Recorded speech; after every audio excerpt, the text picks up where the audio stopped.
Have you ever wanted to know how to blend the edges of a decoupage paper where it doesn't quite fit the space or the area? It's a little bit too short.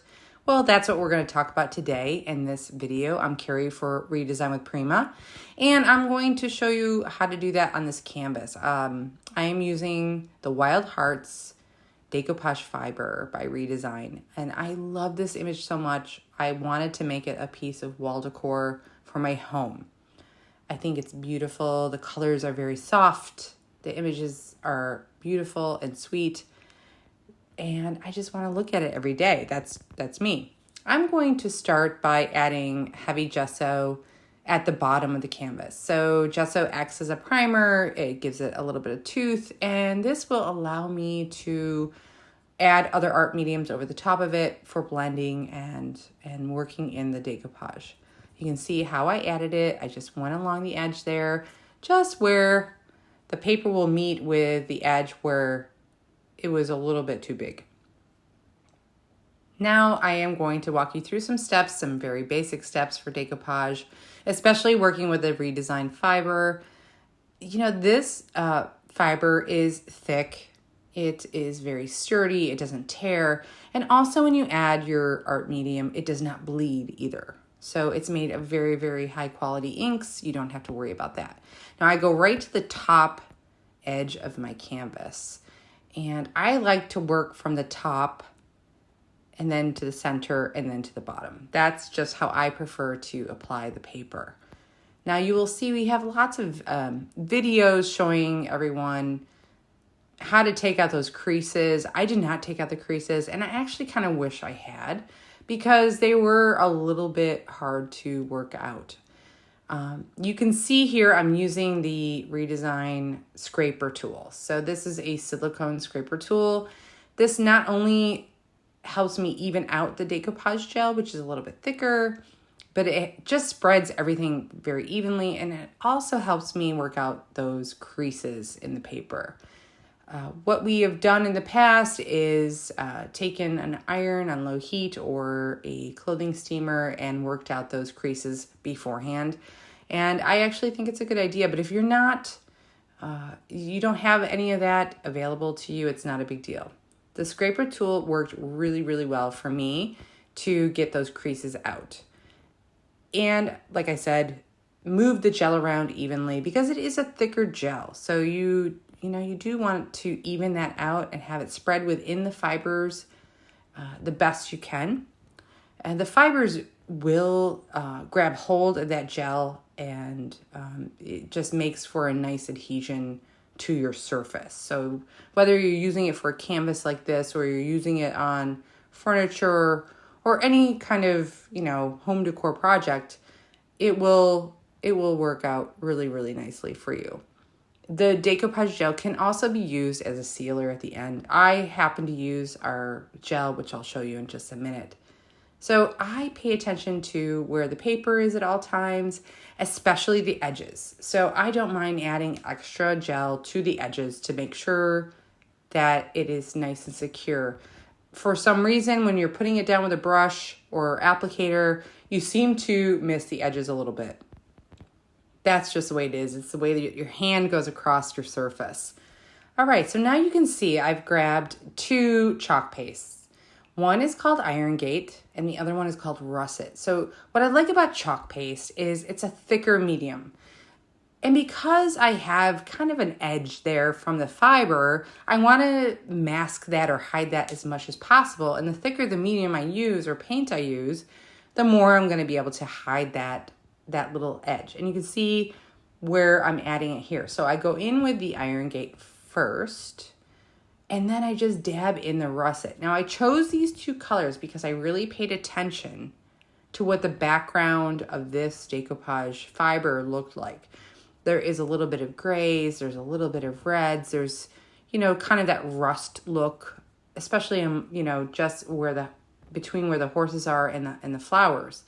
So I say pay attention to those colors and try to pick up as close as you can to those shades just to help you blend. And if you're doing the bottom or the top of a canvas and you don't have the exact colors, it's okay. Because you're just kind of you're not in the middle or in a place where it's really going to be noticeable. Here, I'm just literally going in with my brush and just dabbing in. I go in with one color, then I add the other layer, and then I can go back in with either one of those and blend. And I just kind of dab. I'm not swiping too much. You can swipe, you can, add a little bit of water, but I tend not to like to do that with decoupage because the water will make the paper stretch a little bit. You will get bubbles and in areas that you're not going to be really happy with. So I just like to dab rather than, go too heavy is what I'm trying to say. And you'll get the hang of it over time when you're getting used to something like this or playing around with this. There are many other paints out there that you could use. This is just what I chose. And you can see that it lightens, brightens, and kind of mixes in with that background. I'm really actually very pleased with how this blended. I tried not to cover up the flowers too much, but I did go into those flowers just a little bit because I didn't want a stark contrast.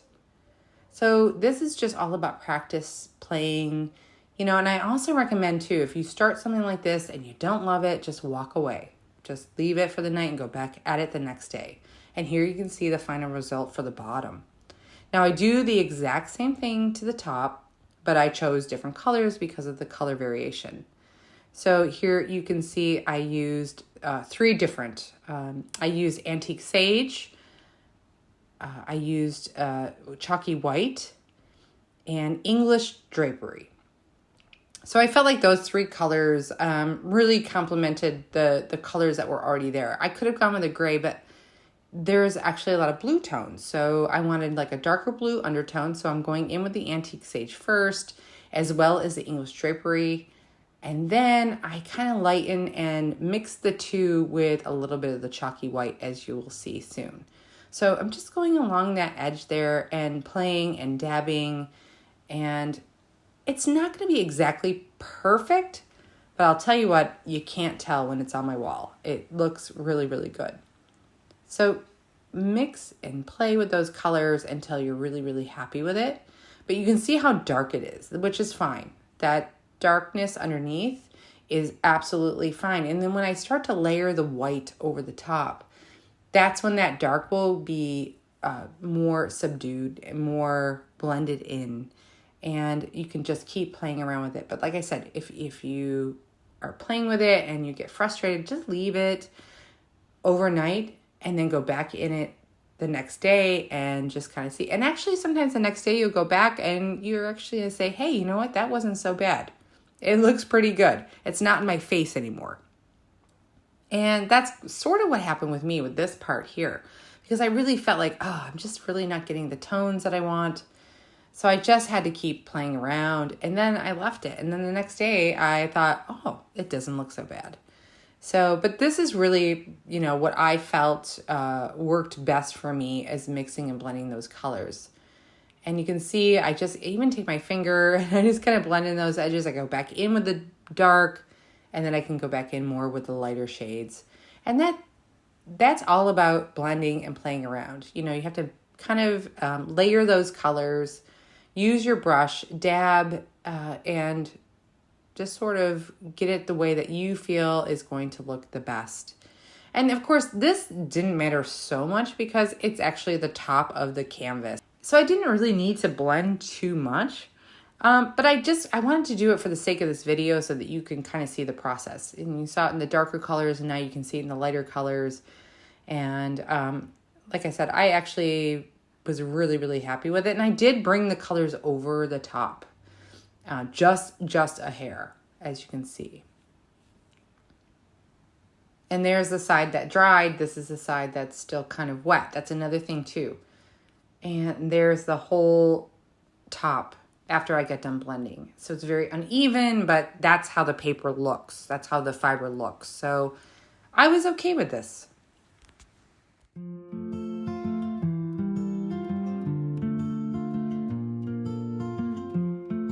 All right, now you can see how it looks all together, and I am so pleased. I want to show you exactly a little bit of that overlay I did and blending, and it blended beautifully. it's just all about practicing and playing around and just have fun with it. Now I am going in and I am sealing the entire piece with our Finnabair soft gloss gel. So the soft gloss gel is also perfect for sealing a lot of your projects with, and this is going to give it kind of a soft buttery look. I felt that this will not only give it a soft look, but this is also going to protect it from humidity and moisture. Once this gel dries, it really locks in those fibers and, makes it so that if it's, somewhere where it's humid or there's heat or even drastic cold weather, it's going to be absolutely fine. And I do take the scraper and after I've applied it with the brush, that scraper just kind of evens out that gel and moves it across the whole thing and gets into all the fibers again.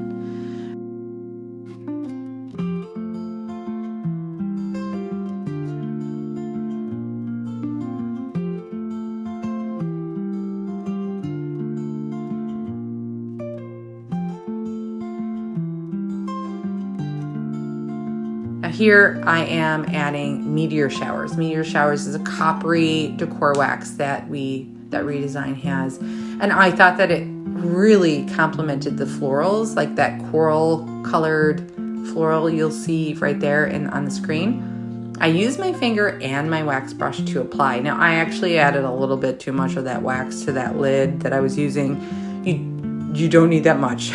This stuff goes a long, long way. And you can just work it in with that brush, and that also helps kind of work in those edges and hide like some of those things, like some of those imperfections as well with the, maybe with the blending, maybe you didn't do it so well, or you can still see the paper.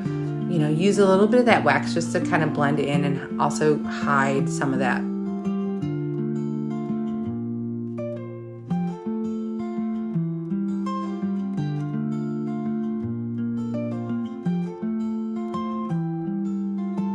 And I absolutely love the shimmer and how it complemented the flowers on here beautifully. I was really pleased with this. I wasn't so sure about this because I'm not really a bright, shiny glam girl all the time, but this actually looked spectacular. And I'm not giving myself kudos. I'm just saying I really love how it came out.